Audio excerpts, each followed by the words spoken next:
How's it going, everyone? This is the Jose Show. I hope everyone's having a beautiful Thursday. It is almost the weekend, and I am so happy. Well, anywho, we have breaking news. Rihanna is officially a mother. The Fenty Beauty founder gave birth to her first child, a baby boy, with rapper boyfriend A$AP Rocky on May 13 in Los Angeles, according to TMZ. Page Six broke the news of Rihanna's pregnancy in late January after photos emerged of the singer 34 proudly displaying her baby bump as she went for a stroll with Rocky 33 in Harlem. A month before the big reveal, Rihanna had sparked pregnancy rumors while dining at Carbone, with the source telling us she was quite clearly drinking sparkling water and openly rubbing her baby bump. End quote. Now, the Diamond singer seemingly attempted to hide her pregnancy with oversized jackets and baggy clothes, but began proudly flaunting her baby bump with her flashy maternity fashion.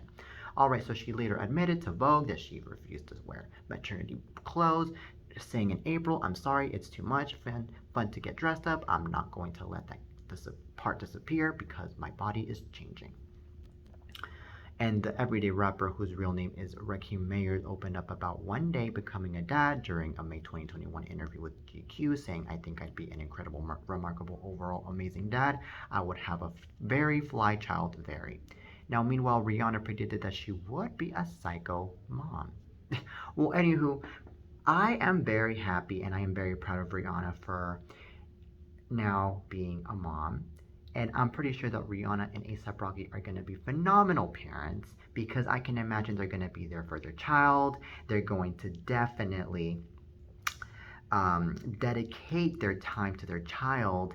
And I'm pretty sure that Rihanna, she is literally going to be, you know, not just dedicate her time to her child, but also I think that she is definitely going to teach her boy, because it's a baby boy that she now has, to become a gentleman. I'm pretty sure she is.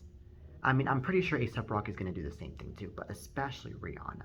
Because when it comes to mothers really want to make sure that their son grows up to being a gentleman, especially to women, because mothers are, first of all, women, first and foremost, and also because mothers are really those type of women that really want to make sure that their children not only become these great figures and these great examples in life, but that also turn into successful human beings. So that's something that I really think that Rihanna is going to be towards her son. So that's how I predict things are going to happen. And for now, though, I feel like Rihanna is already super excited. I feel like she is going to definitely show off her baby all over the world, and she's going to be like, you know what, this boy is mine, and he is only mine. And I'm pretty sure she's also going to take her boy into these red carpet events, and she is going to also take her boy into these interviews. I can already imagine, because of how happy I'm pretty sure Rihanna is right now and how proud she feels to becoming a mother now. So, anywho, congrats to A$AP Rocky and to Rihanna on their baby boy. It is definitely going to be a blast seeing them now as new parents. Congrats. Alright, so now from Rihanna to now more hottie. Alright, so now let's talk about Selena Gomez. So unfortunately, Selena Gomez, she has been going through so much struggles throughout these past several years with lupus and of course with her kidney transplant.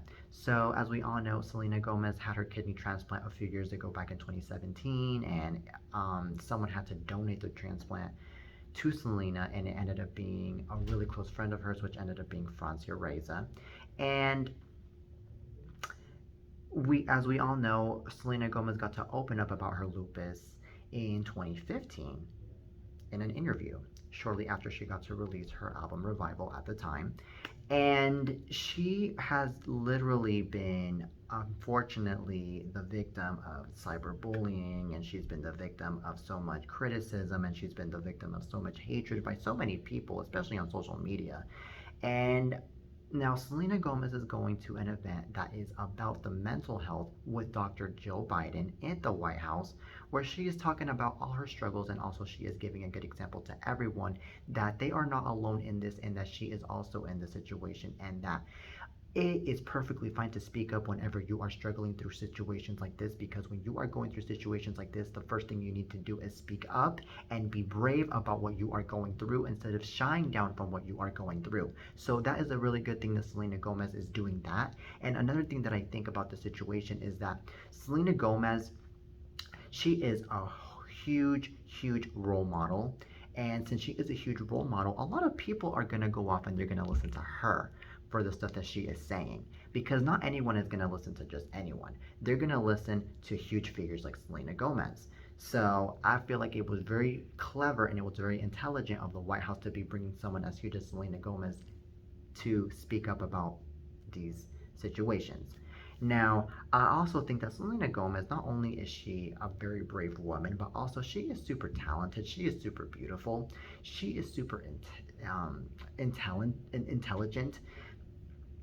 And the fact that she got to step away from social media for a few years, I think was one of the most intelligent things that she has ever done, because when you are away from social media, the first thing that you need to do a lot of the times is just step away instead of being so into social media, because a lot of the times there's going to be people attacking you, there's going to be people going after you, especially when you are going through a mental health situation like Selena Gomez is. And unfortunately, a lot of these people, they don't really care if you're going through a struggle. They will just go off and continue to attack you, no, regardless of what. And unfortunately, when it comes to these people, and when it comes to these people that are going through mental situations, these people that have mental situations will tend to do something ridiculous to themselves because they just can't take it anymore with so much harassment and so much bullying. And good thing that Selena Gomez never went that far. Good thing Selena Gomez just decided to step away and take care of herself, especially mentally. That's a very good thing right there.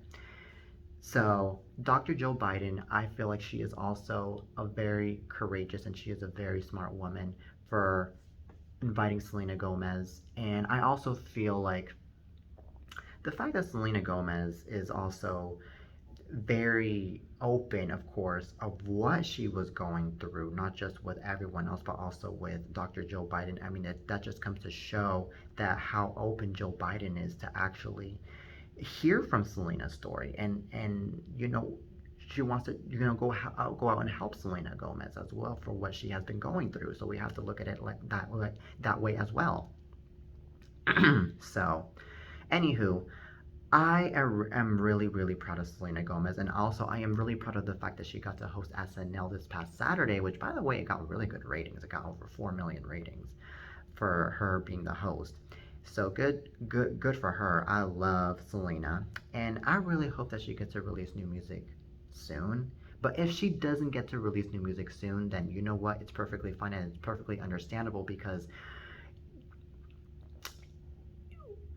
you releasing music, or anyone releasing music, it's just a huge toll in life. It's a huge pressure in life, because you have to focus on the promotions, you have to focus on the recording sessions and this and that, and that will really take a huge effect in the mental health situation. So it's understandable Selena decides to not do any new music for this year and wants to postpone for later on, you know? So we have to look at it that way as well. And you know what? The fact that Selena Gomez is single, I mean, that's already giving her a lot of help right there. Because if Selena Gomez were to be in a relationship, then I would definitely worry about her. Because unfortunately, relationships, a lot of the times, they are just suckish, they fail, and you end up finding the wrong person. And then that person will make your life miserable. So now that she's single, she's in peace, especially with herself. And that right there is all that should matter. So, Selena, you do you, and I am proud of you, and you are a wonderful human being. All right, so now from Selena Gomez to now more hot tea. All right, so now let's talk about. So, Riverdale is going to be ending after its seventh season. Well, the CW just confirmed yesterday that Riverdale is going to be ending after its seventh season, and of course, a lot of Riverdale fans are really sad about this. Now, Riverdale's final episodes will debut mid-season alongside its new Tuesday night companion, The Flash, as the network rolls out new series like the Supernatural prequel, The Winchesters, in the fall. Now, Mark Pedowitz, chairman and chief executive officer of the CW network, announced the network's fall schedule during upfronts on Thursday, today, and sharing of the Riverdale news. We will be saying goodbye to an iconic CW series that shaped and defined popular culture. Now, as the CW looks towards the future, we are evolving and adapting to becoming more than just a network. We are a brand that drives our passionate and dedicated audiences to engage directly with our programming across all platforms, both linear and digital. Pedowitz continued in the tradition of the CW's commitment to high quality programming that features diverse and inclusive storytelling and characters. We are rolling out a fall lineup that features an exciting new crop of series. All right. So Camila Mendes predicted that the show was going to be coming to an end earlier this year in the fall. I mean, in the winter, and she was saying that the show could be saying goodbye after its seventh season. Well, guess what, Camila? You predicted correctly. It's like you're a psychic or something. Well, anywho, this is what I personally think about Riverdale ending after its seventh season. I think that Riverdale had its really good run. And I think that the actors in that show did a really good job. And I am especially really proud of Cole Sprouse, especially because he made a huge transformation from being on Disney Channel to being on a mature series like being in a show like Riverdale on the CW. And I feel like that is a very good thing right there because, when you are making a huge transformation with your own life, especially with your own career, that right there is coming to show how much you are growing in your own career. And you're just not stuck in that child character that you've always been in, like he was with the Sweet Life of Zack and Cody as Cody. So, anywho, I also feel like the fact that this show was on for 7 seasons already comes to show that these actors, not just Cole Sprouse, not only did they do a really good job, but also they really did a really good job at really making the audience get glued into the show by how they were storytelling in the show, by how they were able to make things so realistic in that show, especially. So we have to also look at it that way as well. We also have to admit about the fact that, I mean, hello, a show that was ran by these young actors. I mean, that's already giving a really good example right there that a lot of young actors out there can also do it and they can also make it into a show like Riverdale in the near future and not give up, especially in a show that just lasted for 7 seasons. So that is pretty amazing right there. So, anywho, I am actually kind of sad, especially for all the Riverdale fans out there that are very sad that Riverdale is ending. But I mean, when the CW has to change, they have to change. They have to change up their lineup. A show can't just be on forever. And also, if the network really wants to give a new chance for newer talent to be in the network and for newer shows to be in the network, then so be it. I mean, let's just be fair here. We can't just let the shows be on and not let the other shows be on. Like, we have to look at it that way. I mean, I'm pretty sure that these new shows that are in the fall lineup for this network are going to be really good. I mean, I don't know if they're going to be as good as Riverdale, but I'm pretty sure they're going to be pretty good. And I'm pretty sure that they are going to probably, gain a huge audience too. Who knows? So we have to look at it in the positives, we really do. And also, we have to look at the fact that these people and these newer talents that are coming in, I mean, they are just trying to give it their all. They are just trying to, give a really good example as well to other audiences out there on, them being in a show, on a newer show, especially on the CW. So we have to look at it like that too.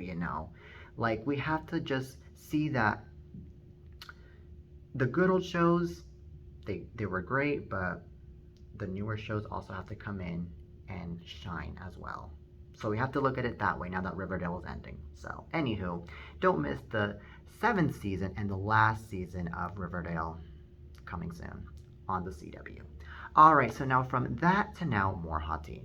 Alright, so now let's talk about 90 Day Fiance. So 90 Day Fiance's Guillermo says Kara's drinking makes him insane. Alright, so Guillermo is voicing a serious concern about Kara in front of her friends. In this exclusive, well, there is a exclusive clip where from Sunday's 90 Day Fiance, where Guillermo meets Kara's friends and gets candid about wanting Kara to tone down her drinking. All right, so Guillermo, who's from Venezuela, met Kara in the Dominican Republic where she was working at the time. He was a waiter at a restaurant and served her and her friends tequila shots, and Kara was immediately attracted to him. In a previous episode, 29-year-old Kara proudly called herself a cougar and called 23-year-old Guillermo a beautiful young boy, but noted that he was legal when they met since he was 21 at the time. The two eventually got serious and he moved to Virginia to be with Kara in this exclusive clip. There's a clip where Kara's friends ask Guillermo if there's anything that drives him insane about Kara, and he says it's definitely her drinking. And then what was being said is that at some point she just wants to keep going and never stop. And it's so bad to say that every time you drink, I know almost exactly how it's going to end. Drunk, not remembering the last night. And then Kara doesn't take Guillermo's concerns seriously, and her friends tell cameras that Kara is definitely a social person who loves to go out and have drinks. All right. So this is what I personally think here. I mean, when there is issues going on between a relationship, especially when your girlfriend or your boyfriend is going off having drinking problems, the first thing you need to do is really give out that red flag and be like, look, I really want to be with you, but you really need to tone it down with your drinking. You really need to tone it down with your other stuff, because if you are going to continue with those other stuff, then chances are that our relationship is not going to function at all. So that's how I feel how it should be. Now, another thing that I think is the fact that the both of them have been dating and Guillermo has been tolerating this. I mean, Guillermo really needs to have the guts to really, have a word with Kara. And he really needs to, be nice at the same time, not be violent, not be very mean towards her either, because that's gonna make things worse. But, there's a way to say things. But if that doesn't work out either, then chances are then they're gonna have to break up. They're gonna have to break up. So that's how I personally think here. So anywho, I think that this is just pretty ridiculous, and I just think that when alcohol is being involved, not only is there a lot of insanity being involved, but sometimes a lot of cheating can be involved, a lot of betrayal can be involved, because alcohol can make you do a bunch of stupid stuff in life, and it's just not pretty at all. And then also, chances are the person ends up in rehab, and then that just makes things even more worse. And especially with Kara's case, for example. So, Kara, you need to stop with the drinking. You need to stop, okay? You really do. And to those of you that are huge fans of the 90 Day Fiance series, don't miss it on Sundays at 8 p.m. Eastern / Pacific time on TLC. Alright, so anywho, that is it for today's show, you guys. I really hope you guys enjoyed today's episode of The Jose Show, and I hope you guys get to follow me on social media. And also, I hope you guys get to watch more newer episodes of The Jose Show, so please stay tuned. Till next time, peace.